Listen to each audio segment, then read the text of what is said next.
So, ayun po, good morning po, sir. So, ito po yung nakuha ko pong informasyon sa pag-interview po. So, ginanap po namin yung interview sa semester 1. So, pumunta po kami ng kasama ko sa semester 1, nagkasama po ako. So, nung pag-akyat po namin sa third floor, nakita po namin sa first floor, nung nakita namin si Kuyang Guard, nagtanong po kami kung pwede kami mag-conduct ng interview para po yun nga po, sa subject natin na yung social engineering na gaganaping interview. Tinanong ko po siya kung pwedeng may interview. Pumayag naman po siya. Tapos, humingi rin po ako ng consent kung pwedeng i-record yung interview namin na yung magaganap na interview. Tapos, ang nakuha lang po namin is yung audio lang. So, yun po. Nung sinimulan ko po siya sa pag-compliment po sa kanya, sinabi ko po na parang ganda po ng balat nyo. Parang bata pa po kayo. Parang kabataan pa. Sabi niya. Biniro ko po siya ng ganun. Sabi niya po, bata pa talaga ako. Nasa pa lang ako, 54. Sabi ko, po, bata pa nga po kayo. Tapos, yun po, doon po namin nalaman yung age niya.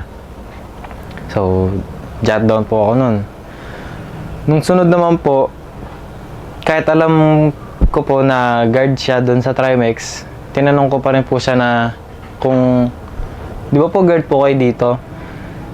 Tapos sinabi niyang, ito yung ID ko. Tapos, nung pinakita niya sa akin yung ID niya, doon ko po nalaman yung pangalan niya na Kair Panzer. Kair Pansar. Si Sir Kair Pansar na guard po sa Trimex. Sa semester 1 po. Tapos habang nakikipag-usap po siya sa amin, habang in-interview po namin,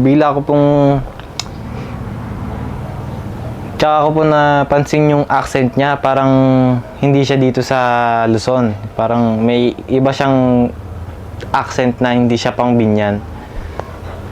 Tinanong ko po na, pero hindi po kayo dito taga Binyan, no? Tapos sinabi niya na, lumipat lang kami dito. Galing pa kaming Mindanao. So siya na po yung mismo nagsabi na galing siyang Mindanao. Nasabi niya na yung age niya, yung name niya.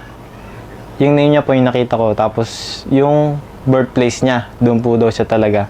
Sa may De La Paz daw po. So, nung sunod po, tinanong po namin kung ilang device po yung nagagamit niya.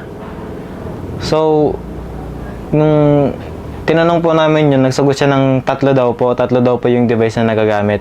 Dalawa daw po sa kanya, isa sa asawa niya. So, doon ko po nalaman na may asawa pa siya at kasama niya yung asawa niya dito dyan sa may De La Paz. So, tinanong po namin kung ano ang kaibahan ng may social media or internet sa dating wala. Ang sabi niya, mas maganda daw po ngayon kasi mas madali niya makausap yung mga mahal niya sa buhay dun sa Mindanao. So, nung sinabi niya po yun, napakwento na rin siya na may anak daw siya dun sa Mindanao na police tsaka teacher po. So, dun po namin din nalaman na may anak siya dun sa Mindanao. Yun nga po yung police tsaka teacher. So, nung sunod naman po, kaya po nalamin namin siya na nung lumipat siya dito, taga De La Paz siya, tinanong po namin kung malakas ba yung internet niya dun sa tinitiran niya. So, sinabi niya na, malakas naman. Malakas naman dyan sa bahay namin sa De La Paz. Dun niya na rin po nasabi na taga De La Paz siya. Dun sila lumipat ng asawa niya. So, nung huli po, tinanong ko po na kung may mag-text po sa inyo na nanalo po kayo ng pera, mga sasakyan, ganun. Maniniwala po ba kayo? Ang sabi niya po ay hindi na daw po. Kasi daw po, nung mga nakaraan, marami daw po talaga nagte-text sa kanya ng ganun. Tapos, hindi niya na daw pinapansin kasi nung minsan siyang pumindot ng link, yun daw po, parang nakuha na siya ng information. Parang nahack daw po yung Facebook niya, ganun.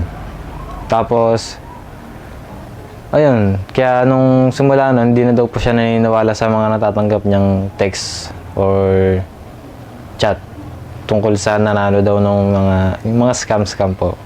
Ayun. So, ayun lang po, sir. Maraming salamat po. Kaya,